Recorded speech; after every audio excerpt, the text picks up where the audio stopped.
Alhamdulillahirrabbilalamin. Wassalatu wassalamu ala asyrafil anbiya wal mursalin wa ala alihi wa sahbihi ajma'in. Amma ba'd. Assalamualaikum para pendengar yang dirahmati oleh Allah Subhanahu wa taala. Kita bertemu lagi di Radio Islam Nusantara. Kali ini kita akan membicarakan sedikit sebanyak tentang hari Jumaat dan sunnah Nabi sallallahu alaihi wasallam. Semoga kita dapat lakukannya pada hari Jumaat yang mulia. Sesungguhnya hari Jumaat ialah satu hari yang sangat agung. Dengan hari tersebut Allah Subhanahu wa taala memuliakan Islam, dan Allah Subhanahu wa taala telah mengkhususkan hari tersebut hanya untuk orang Islam sahaja. Allah Subhanahu wa taala berfirman yang bermaksud, apabila disuruhkan untuk solat pada hari Jumaat, maka bersegeralah kamu kepada mengingati Allah Subhanahu wa taala dan tinggalkan segala bentuk jual beli.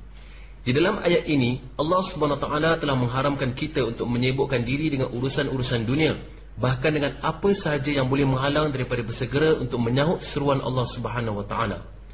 Nabi sallallahu alaihi wasallam bersabda, sesungguhnya Allah Subhanahu wa taala telah memfardukan ke atas kamu salat Jumaat pada hariku ini dan pada tempat berdiriku ini.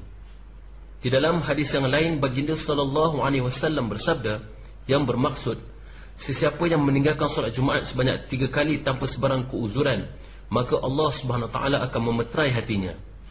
Dalam riwayat yang lain yang bermaksud, sesungguhnya dia telah membelakangkan Islam.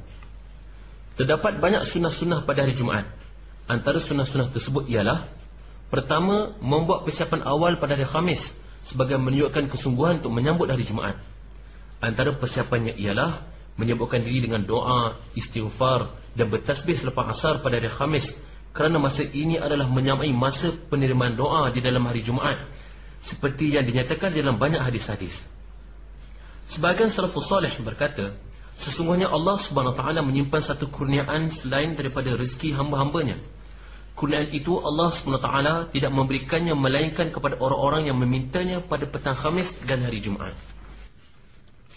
Menyediakan pakaian yang putih dan menyediakan wangi-wangian. Dia perlu mengosongkan hatinya daripada perkara-perkara yang dapat menghalangnya daripada pergi bersegera untuk menunaikan solat Jumaat. Sebagai contoh, dia janganlah membuat temu janji dengan sesiapa untuk apa-apa urusan supaya tidak terlambat disebabkan urusan itu. Kedua, menyibukkan diri dengan menghidupkan malam Jumaat dengan solat dan mengkhatamkan Al-Quran. Antara lain ialah berjima' dengan isteri pada malam Jumaat atau pada siangnya, kerana sekumpulan ulama' telah menganggapnya mustahab. Ekoran mereka telah mengertikan sabda baginda sallallahu alaihi wasallam di dalam hadis, man ghassala yaumal jumu'ati wa ghtasala, sebagai berikut: sesiapa yang menyebabkan isterinya mandi pada hari Jumaat disebabkan dia berjima' dengan isterinya pada hari tersebut dan dia sendiri mandi, maka setiap langkah yang dilangkahinya akan mendapat ganjaran berpuasa dan bersolat selama setahun. Ketiga, mandi sunat Jumaat pada awal pagi, iaitu selepas terbit fajar. Tetapi sekiranya dia tidak pergi awal untuk menunaikan solat Jumaat, maka lebih baik dia mandi apabila hampir tiba waktu Jumaat, kerana dituntut supaya kita pergi menunaikan solat Jumaat dalam keadaan yang paling bersih. Keempat, berhias. Dan ia merangkumi 3 perkara: pakaian, kebersihan dan wangian. Adapun kebersihan, maka caranya ialah dengan bersugi gigi, memendekkan misai, mencukur bulu ari-ari dan memotong kuku. Berkenaan pakaian pula, warna yang terbaik dan yang paling disukai ialah warna putih, kerana pakaian yang paling disukai oleh Allah Subhanahu wa taala ialah yang berwarna putih. Sebaik-baiknya dia tidak memakai pakaian yang menunjukkan kebanggaan. Memakai pakaian hitam tidak menepati sunnah dan tidak ada sebarang fadilat dalam memakainya. Memakai serban adalah mustahab pada hari ini. Sabda Rasulullah sallallahu alaihi wasallam, sesungguhnya Allah Subhanahu wa taala dan para malaikatnya berselawat ke atas orang-orang yang memakai serban pada hari Jumaat. Sekiranya memakai serban dalam kepanasan terik matahari pada waktu tengah hari menyebabkan sakit kepala, maka tidak mengapa sekiranya dia menanggalkannya sebelum solat dan selepasnya.